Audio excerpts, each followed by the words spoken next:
Welcome to the most important week of the year for the podcast industry. Welcome to Podcast Movement 2025.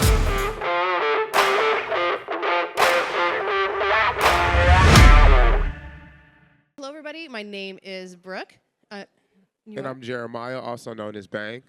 We're with podcastvideos.com. It's pretty obvious and simple what we do. We do videos and podcasts together. And that is literally what we're here to talk about today. Yep, that's it. First, we wanted to start off with a Q&A. How many of you have a podcast that you already have? A lot of people in the audience, all right. How many of those podcasts have video? Okay, good. I'm excited. Wait, so how many of those podcasts do not currently have video? Okay, cool. About half and half.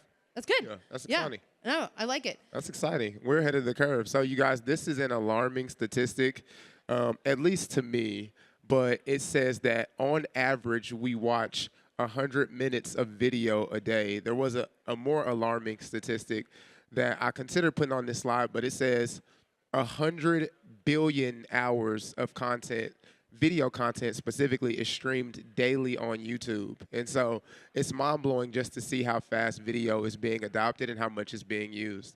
Yeah, and so that's why, it's really good to add it into your podcast, and that's why we're here to talk about it. But we understand adding video can add a lot of complexities. Like, people think it's expensive because it can be. If you want to get the best equipment, it can be expensive to add all the cameras, and you need lights, and then you need all this extra stuff, a set, all this other, all the extra things that go with building, a studio. You need to think about your background. So when you're doing an audio only, you can just sit in your bedroom. You can have your laundry on the bed. Nobody cares because no one's going to see it. But now when you add in, when you add in the cameras and everything, then it's going to actually you have to actually think about what's behind you, because people are going to be looking at it and then judging you, because I think that's what the internet does, is judge people they don't know. And then also editing. Editing, when you add in any kind of extra complexity, editing time, it goes up. Even if you know how to edit, like it just adds extra time. So those are all of the barriers into adding. Yeah, you guys, and it's valid. You experience this on a day-to-day basis, and so there are some people who refuse to add video to their podcast because it is extremely overwhelming. And then, when you talk to people who don't necessarily dive in the podcast world, they're like, you're just sitting in front of a microphone and you're talking. But you all know that there's planning and there's strategy. And then, like Brooke said, there's all of these other complications that can sometimes make the process a little bit difficult. And so what we're here to do is help to break that down, demystify it, and say, if you want to come in at the base level, then here's something that you can consider. Yeah, and it's totally affordable. And so you can get started for under $1,000. And so first we'll talk about and we'll talk about some different setups. And so the first setup is the solo setup. And so this is a setup where you have, it's just you and your camera and your microphone. And so this is kind of like, this is the most common setup I think people have. And so basically this is just, this is where you can like remote in your guests. You can do anything that you want. And so it's really just you, a computer, a camera, and a microphone. And so right now, one of the setups is really simple, and one of the things that is really good to have is a good webcam, and that's what I like. This is an MX Brio, and it's a 4K camera. It has like HD lighting. It can do a lot of really cool things, and it's like $200, $300. So it doesn't break the bank at all. And so that's a really good camera. It's a good starter camera, and it's a great way to just kind of jump in, and because it plugs directly at USB-Cs into a computer, and then you can use like a thing like Riverside to record, and it'll see your camera and your mic, and you can record really high, good stuff. And then also you want to add in your lighting. And so a lot of things, lighting is everything. And so a ring light is my favorite. I love ring lights, not only because they make like a nice circle in your eye, which is pretty, but it also just helps bring the light to your face, and it evens the light on your face, and it makes you, it separates you from your background. And that is just really, it's really good because people want to see you. Even if you think people don't want to see you, they want to see you. Yeah, they do. And you can forgive a lot of mistakes with simple things like quality audio and like really good lighting.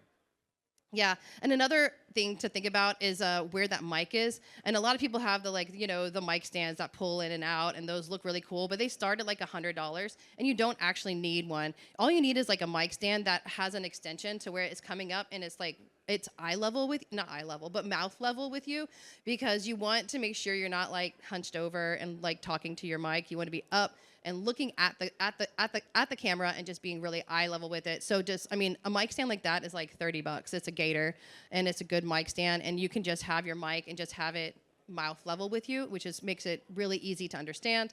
And then we also wanted to talk about your background.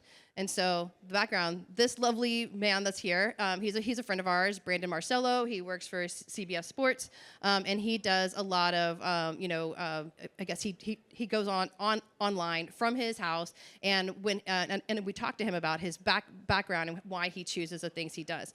And the one thing he wants, like he said, is keep it personal and keep it about you, and not and actually authentically about you, because we've all seen in the pandemic where everybody they were in their office and they had all these books in the bookcases behind them, and you're like, did you actually read all those books? Like, are you just put those there to like look smart? So it's really good to he also kind of like puts things in there. So depending on like the season, so if it's football season, he'll have a football. If it's basketball season, there's basketball stuff, and baseball. So he personalizes the set to what he's talking about, which is really, really awesome. And then also just having the LED lights. And so when you have LED lights that run under, you can change the colors. You can really, and it just kind of like adds a little pop to your background, and it also helps separate you from the background.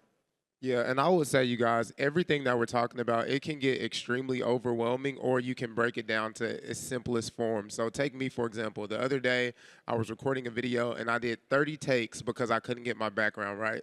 Is it that serious? Absolutely not. And so as you're thinking about your background, and as you're thinking about things that you can do to make it personal, make it feel natural, don't pull or bang and overwhelm yourself. Just keep it simple. Yeah, nice, clean. That is definitely the biggest thing. But this whole setup right here, is assuming you guys have the mic and stuff already, because you guys already have your own podcast. That's like $300. And so you can really get started, add the video, have it really, have it look really sharp, have it look really nice, and and it doesn't break the bank at all. That's right. So the next thing I want to talk about is where to put the camera, because this is a good thing, because where you put the camera is how people are going to see you. And it's really good to have it at eye level or just a little bit above, because if you're like me and you're over 40 and you want to be looking up a little bit, because you can lose all this. And so if you the lower down you go, the more of this you get. And trust me, Bang doesn't know, but when you're over 40, it starts to happen and you can't control it. So, but that's really, you want the camera either eye level or a little bit above, and then you also want that ring light. You want it right in the center of that ring light, so the ring light is lighting your face. And so this is a really, really great setup. What are you thinking, Bang? Yeah, I mean, you taught me a lot about angles, because, being a studio innovator, you're always teaching me different things. I'm like, does it really matter if it's, down here or up here?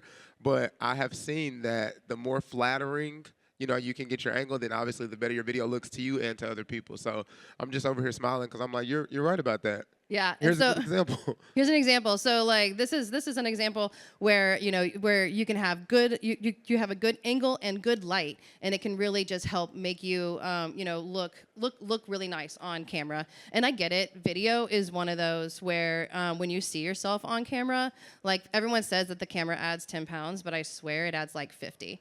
Like I look at myself on camera and I'm like, I do not look like that. So that's another thing that you have to get over, is like you really just have to just be like, you know what, I don't care. Like I'm not even gonna look at myself afterwards. And you just have to go with it and just realize that no one else is looking at you the way you look at you. That's right. I know we all kind of look at video and listen to ourselves and we're like, oh my gosh, is that my voice? Newsflash, yes, that is your voice, or it's like, oh my gosh, do I look like that? Yes, you look like that, but it's okay. Get your angles correct and everything will be fine. Yep. And then next we wanted to talk about a 2+ setup. And so this is for people like if you want to have like your guests here, like in the studio, and so you want to bring them in, you want to have them comfortable, you want to have it well lit, and you want to have a really nice conversation.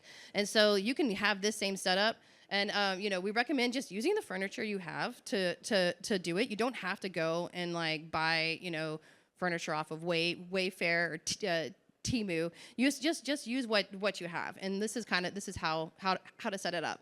And so there's 3 types of people I've realized. There's the I don't want to learn tech at all. I just want it to work and like make it as easy as possible. That's bang. Then there's the people who are audio first, where you guys have already got your audio set up. You're like, this is how I sound amazing. I don't want to change my audio, but I don't want to learn how to do a camera. That's fine. You don't have to do that. You can have the same audio setup. You can use the mixer. You can use your mic. You can use Audition, GarageBand, Pro Tools, whatever you want to keep your audio. Just have the camera going, because you can take the audio and the camera and mush them together in post. As long as you can sync them, and it's super easy to do it, or to pay someone to do it, which is what our clients do. But just remember that you don't have to have a DSLR camera or a really nice camera. Cell phones work amazing. They have amazing cameras. They shoot 4K. Like they're really, really good. So you don't need a super nice camera. You can do it with a cell phone, and then just as long as you have that video going and there's some and the mic on the phone going, you can match your audio with the video later. Yeah, that's right, you guys. And I would reiterate this. If you are not a tech person and you are not a tech person, aka bang, do not spend hours trying to figure it out, because you don't have to. Get your audio, get your video, and then send it off. Allow somebody else to take care of that. Or to Brooke's point, our phones now are capturing video at such a high quality, and even audio, that there are hundreds, if not thousands, of tools that you can use that can clean up that audio and video in post. So don't stress about it. Whatever you have is where you can jump in. Yeah, for sure. And I kind of skipped over the first one, but the cell phone and the wireless mics, these are Rode mics that are actually, they have a sample over there at the B&H booth. You can go talk to Alex with Rode, and he has those mics right there. They're like $150, and you basically just plug them right into the phone. You set the phone to wired mic, and you can just hit record and go. And so you just talk into the mics. You can have up to 2 people. You can have an interview, and the video and the audio sound really, really good. And then the last one is people that were like me. I learned photo first, and then I went into video. And so I value the camera over the audio. And so that's kind of the setup for the people that are like me. Where you can have the camera you're used to. You can have all the bells and whistles. You can have the you can understand what an aperture and ISO and shutter speeds and all that stuff, and you can still use all that stuff, and then you're just adding the mics. The wireless mics just plug right into the camera. You hit record, and then you can take it and edit it however you want. When you said aperture and shutter speed and stuff, you were losing us, Brooke. Like, yeah, sorry. Yeah, we're not tech people. We're trying to figure out how to get in at the baseline. Guys out there that do video, they get it. Yeah, they get it. All right, but I also when lighting comes into play, a lot of people think, okay, I have to go get these really nice lights, which there are some really nice lights over there by Aperture at the B&H booth. But you don't need super expensive lights. All you need is natural light and then that ring light. And and the natural light is great because it's free and it comes in the window, and you can diffuse it with a sheet if you need to. And natural light is it's the light that we're all used to seeing, and so you can get it wrong, but it's hard to get it wrong because it is whenever you see lighting and it just looks a little off, it's probably because they're not we're all used to seeing light coming down from the sky. And so whenever light comes from a different angle, it looks different to us. And so by using natural light, it's the light that we're already used to seeing. And again, it's free.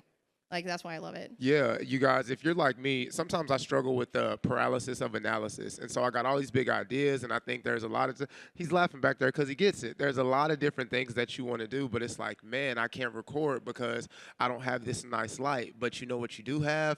The sun. So take full advantage of the natural light. Yeah, window light is the best. You don't want it direct sunlight. That's really harsh. But just in the shade, just any kind of diffused light through a window. That's the best. That's the best light to use.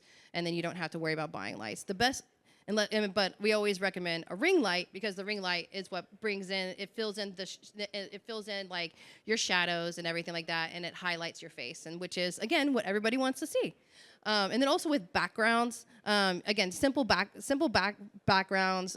Keep it, you don't need to go out and buy a big studio setup where there's like TVs and like, like a fake scene of like the city or something like they do, on like the morning show or something. All you need is just whatever's in your house. Just take anything personal out of it. You don't want to put your personal photos in there. I mean, unless that's part of your podcast, but just keeping it simple, and then using, either a table or some chairs like the first example. I mean, just get it set up, make it symmetrical, and then it'll be great. Yeah, you guys. Also, that's another really good point, Brooke. Sometimes you won't have the most built-out professional studio that costs thousands of dollars, and that's okay. I have friends who podcast from their kitchen table, and it's great. They have their community, they have their following, and so again, don't think that because you don't have this super professional desk or this super, super nice, expensive, exquisite setup that you can't, get the ball rolling. Yes, I do want to call out that I love this stock photo. So when you are recording and you're adding video, you want to plug the mics in. So the nice woman and the man over there in the stock photos, they forgot to plug their mics in. So that's not going to be a very good podcast, but that's why we love stock photos. But yeah, plug in your mics. So again, there is the wrong way to use natural light, and that's where you have it behind them. Again, the pandemic, when we saw all sorts of virtual settings. I've seen the behind the window, and I was like, I guess they just want to be anonymous. Like, I don't know what's going on. But when you're using natural light, make sure it's coming either from the side or from the front. And so it's highlighting you and not trying to hide you, unless that's what you're going for. Yeah, and you guys, this is one of those things, we laugh and we joke about this, but it happens all the time. So just use your better judgment. If when you're looking at the video, you're like, man, I look like a player at the end of the video game that you have to unlock, then, chances are that's not the angle that we're going for.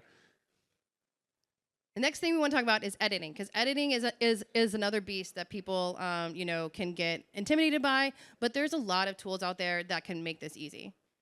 And again, there's 3 types. So there's the platform tools, and so there's a lot of platforms that people already use that have amazing editing tools in them, like Riverside, who are here, Descript, Opus Clips.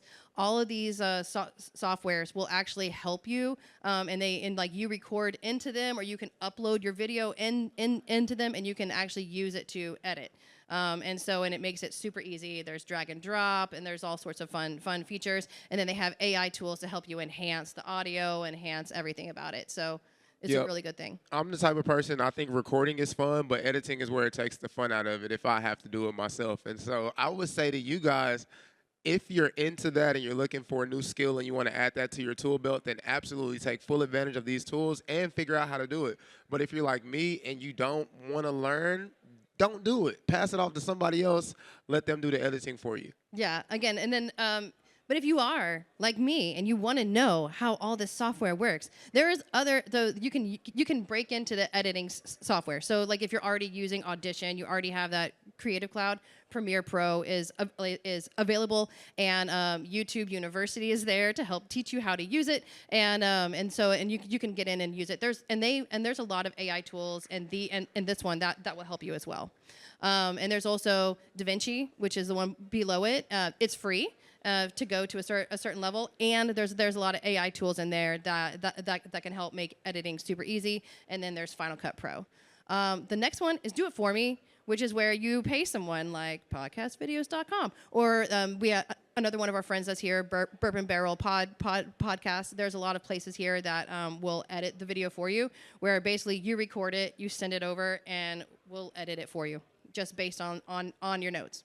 And I would say it's important to know where you fall in this list, because all of them are okay. There's no point on this spectrum where it's like, oh man, if I don't edit my own videos, or oh man, if I don't, it's like, no, if you know that you just want to have the conversations and let somebody else handle it, I think that's really important so you don't get burnt out. Yeah, and so it's super, super easy. So editing software, let us know if you have any questions about this, and we'll have some time afterwards, because I know that this one is probably one of the hardest things. So now we're talking about the power of Yeah, video. you also, I would consider myself in some ways a very late adopter of things like video. I'm in my head, I'm a little old school. I miss back when Facebook was just long statuses and everybody had to read your status. And I miss Instagram when it was just photos, but we aren't there anymore. Now it feels like video is kind of taking over. And so just by a show of hands, does this statistic surprise anybody? Because when I read this was another one that I was just like, mind blown by. But it says video content will account for 82% of all consumer internet traffic this year. Does that surprise anybody? A little bit. Everybody else is like, nope, I get it. Like, video's going crazy. Okay, yeah. What's the next stat that we have, Brooke? And so this is why we champion video so heavily, because no matter what your preferred medium is, whether that's text or photos or video, this statistic says that video receives 1,200% more shares across all social media platforms. And it makes sense because when I'm trying to go to sleep, but I'm on TikTok at 2 a.m. sending videos to my friends, I'm not sending photos. I'm just, sending videos. And I'm sure it's the same with you all when it comes to video and what you share. I do love the TikTok. I was one of those where social media, I was like, I'm not doing TikTok. That's too, I don't care about it. And then I got on it and I was like, I love it. Same. All right, but everyone has the face for video. I know that everyone says you have a face for radio, but everyone has a face for video, even these guys. And so, just start doing it, basically. Yep, nobody has an excuse, okay? There's so many different types of podcasts and so many specific niches. We all have a face for video, okay? So if you're considering it, jump in. All right. And we wanted to remind you to like and subscribe to our newsletter. Do you want to give the pitch? Yep, you guys. So we come here from Arkansas. We're a company called podcastvideos.com, and we pride ourselves on doing all of the research and taking all of the friction out of creating content for you. And so this is a weekly newsletter that we upload to our community, and we're giving you the latest on what's happening in AI, what's happening on the video front, what is social media doing.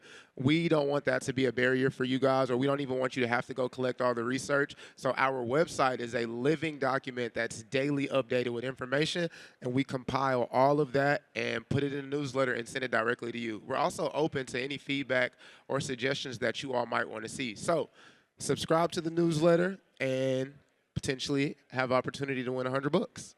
Oh yeah, I know. We're gonna download everybody that registered today, and then the person that did, we will email you, and we'll pick a winner, and we'll send you a nice prize.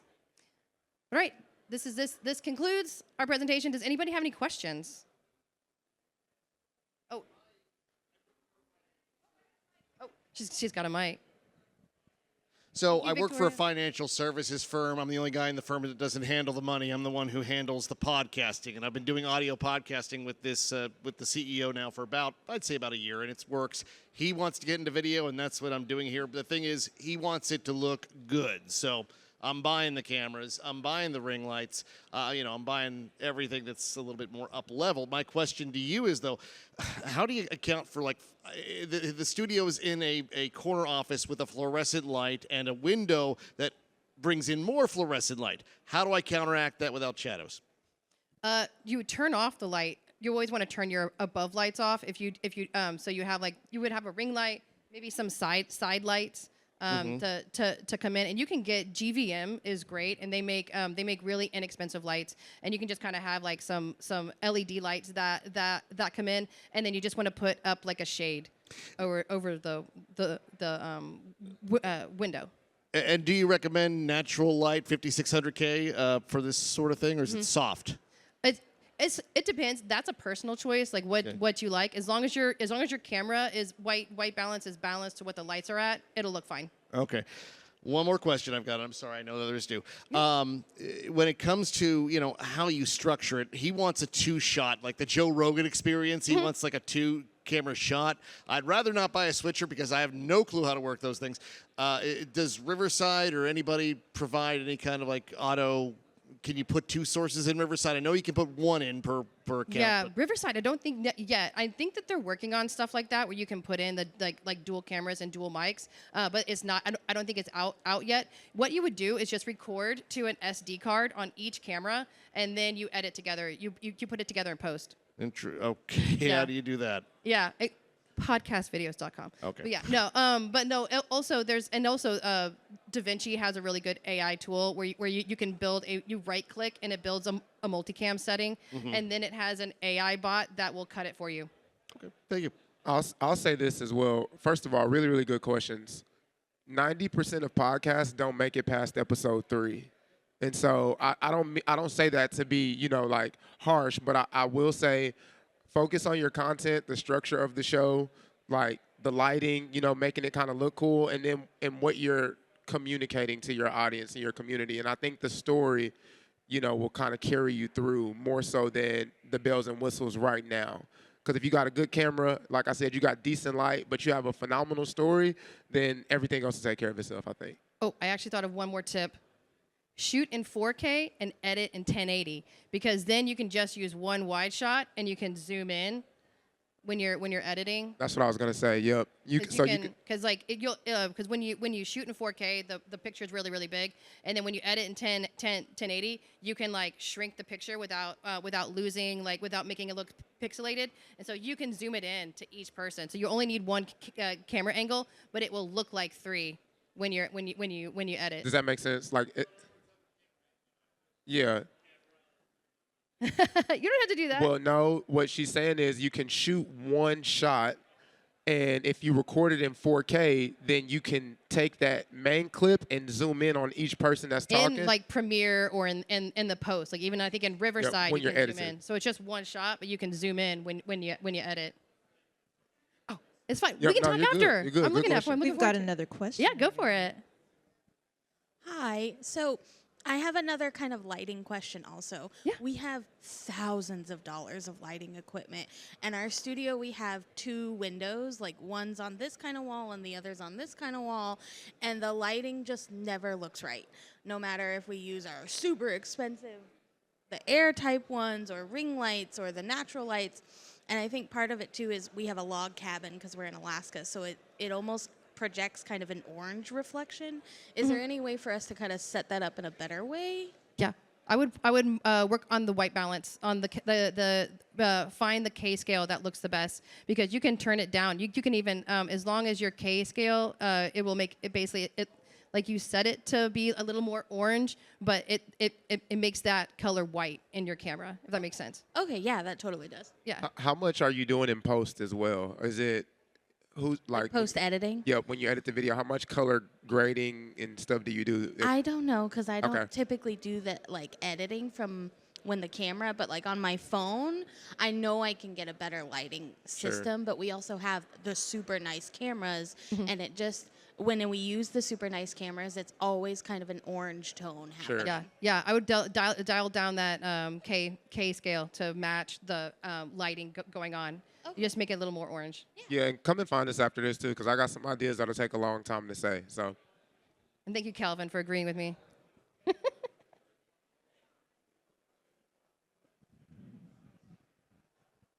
How you doing? Good. So the studio that we have for the podcast, the company that I work for is Kingdom ROI, and it's basically just a wealth management from a Christian standpoint. So we have about 5 podcasts that we're running. Nice. We have a studio. There are 2 overhead studio lights, and then we have a 1x1 LED light, and then we have a ring light that we're kind of using as a 2-light setup. And there are certain moments where, the main camera has the right lighting, but then the 2 side cameras, they're overwashed. Now, I can fix that in post, and I think that in the camera settings, I may have to adjust the white balance. But is there a better way to assist with the lighting in the production rather than in post? Yeah. I was really just making sure there's no light bleed. So either just making the lights go up a little higher. They don't have to be all the way on the ceiling, but just out of the way of the camera. And then there's also you can use index cards. Or I used to use my hand when I was taking pictures. You just cover the top so it doesn't have that shadow coming in. It basically blocks the light bleed from coming into the camera. So like it's basically just messing with the camera. You can play with it with like index cards. I used to use index cards. There's other, there's really expensive stuff out there to block light. But really you're just trying to like block the light bleed from coming into that camera. Okay. Wait, can you explain that one more time? I will. We are out of time, but Oh, come see us afterwards. Yep. We're set up in the lobby. Thank you guys so much for being here, and we really appreciate it. We're answering all the questions, you guys. So if you need Yeah, something fleshed out, we're come and see us. Thank you. Thank you. Thank you.